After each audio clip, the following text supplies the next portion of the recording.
Today's story: Muhammad, peace be upon him, and Quraish tribes.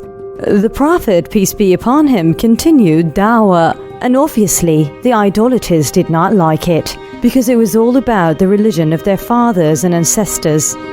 They went to Abu Talib to complain. Abu Talib treated them in a calm way. He said to them, "All right, I'll see what I can do about that. I'll talk to Muhammad, just don't worry." After they left, Abu Talib called the Prophet, peace be upon him, and told him what happened. I want you guys to feel the kindness and good manners of Abu Talib with the Prophet, peace be upon him. He said to him, "My nephew, the tribes came to me and they said this and that. So please, do not put my life and your life under risks. Do not burden both of us, me and you, what we cannot handle. Please, stop saying to your people what they hate to hear." When Abu Talib spoke to the Prophet, peace be upon him, this way, he was not only worried about himself, he was worried about the Prophet as well. At that moment, the Prophet, peace be upon him, felt sad, because he thought that Abu Talib gave up on him, and he will no longer protect him. There, Muhammad, peace be upon him, said something so beautiful. He said, in Arabic, "Ya Am, wallahi law wada'u ash-shamsa fi yamini wal-qamara fi yasari, alayya an la atruka hadha al-amr hatta yudhhirahu Allah, aw ahlaka fihi ma taraktuh." My uncle, if you put the sun on my right and the moon on my left, I would never stop what I do unless Allah reveals the truth, or unless I die doing it. Either religion spreads and becomes clear, or I die. I am not quitting Dawa. Muhammad, peace be upon him, means here that if Abu Talib gives him everything in the world, he will never stop what he's doing. Now let's pause here for a question. What do you guys think would have happened if the Prophet, peace be upon him, stopped the Dawa? Me and you guys now would probably be worshipping stones, trees, and the sun, or anything else. I truly thank Allah for the blessing of being a Muslim from all my heart. When the Prophet, peace be upon him, said his beautiful words, his eyes shed tears, and he walked away from Abu Talib. As he walked away, Abu Talib felt so sad, so he called Muhammad again, saying, "My nephew, do what you have to do.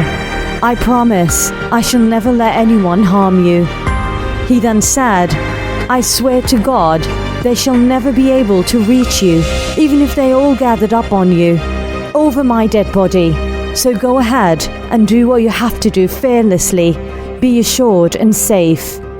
You invited me and I realize you were advising me. You indeed said the truth and you have always been trustworthy. You came with a religion that I come to realize is better than all other religions I know. If it wasn't for blame or fear of being banished, I would have believed in your religion." And these words prove that Abu Talib acknowledges that Muhammad, peace be upon him, has brought the truth. Anyhow, the Prophet, peace be upon him, continued Dawa, and the harm afflicted to him by idolaters kept getting worse. They increased the harm tremendously. They reached high levels of harm. I want to ask you all a question, a personal question. What is the worst harm that can be inflicted to you personally? It is dignity. Let me give you an example. If I get a stick and beat you on your body, I would harm you, right? But when I slap you on your face, I would harm you even more, because I slapped your dignity. This was just an example. The idolaters targeted the dignity of the Prophet, peace be upon him. I'll go gradually explaining this so that you understand it better. For some people, dignity does not mean a lot. If you cuss on them, insult them, or even beat them up, they wouldn't get so offended. But some people have pride. They wouldn't take that least offense, or even a bad look. They are not only proud that they don't take any offenses, they are also good to people. I mean, imagine if you insult a person who is the oldest and the proudest of their family. The Prophet, peace be upon him, was known even before Dawa, before he was sent as a prophet. In Quraish tribes, he was honest, trustworthy, generous, good to his neighbors, a good friend, highly mannered. He had a good reputation. He helped the poor, and he didn't lack a single good trait. The Prophet's reputation before Dawa started was just perfect. Offending a man with this reputation and with such good manners is extremely unacceptable. Did you guys know that the Prophet, peace be upon him, has never, ever prayed to Allah to take revenge on Quraish on anything they did to him, except for this time? No, this situation was just way too much. In the case of dignity, it was going beyond. The Prophet, peace be upon him, was praying near Al-Kaaba, and a group of Quraish people were sitting, and near them there was a placenta of a camel, like the camel's dead. Imagine something so disgusting and foul-smelling that came out of the guts of a camel. Quraish were discussing who is going to take that placenta and throw it on Muhammad. A man called Uqba ibn Abi Mu'ayt stood up and said, "I will do it." He took the placenta and waited until the Prophet, peace be upon him, prostrated, and then he threw all the camel guts on Muhammad's back. The Prophet, peace be upon him, did not raise his head from the prostration. He remained in prostration for a while, as the dirty thing was on his back, until his daughter, Fatima radiyallahu anha, came and started removing the dirt off of her father's back. It was then the Prophet, peace be upon him, raised his head from prostration and said, "Allah, take revenge on this group of Quraish people." In Arabic,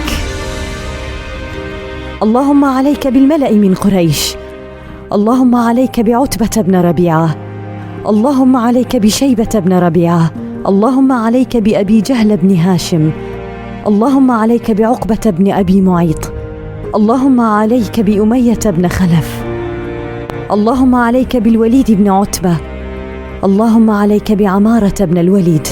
This group of people, when they saw the placenta laying on the back of the Prophet, they were laughing. But not a regular laugh, not like a normal laugh, no. They laughed so hard that they leaned on each other. It was a real offense. Just imagine what happened. All 7 of them laughed so hard that they leaned on each other. They fell down on the floor laughing. But you guys know what? When they heard the Prophet, peace be upon him, praying to Allah to take revenge on them, they stopped. They all ceased laughing bit by bit, because they knew who Muhammad really is. And you know what, you guys? All 7 of them were killed in one day. They were one day laughing together, and they all got killed together in one day.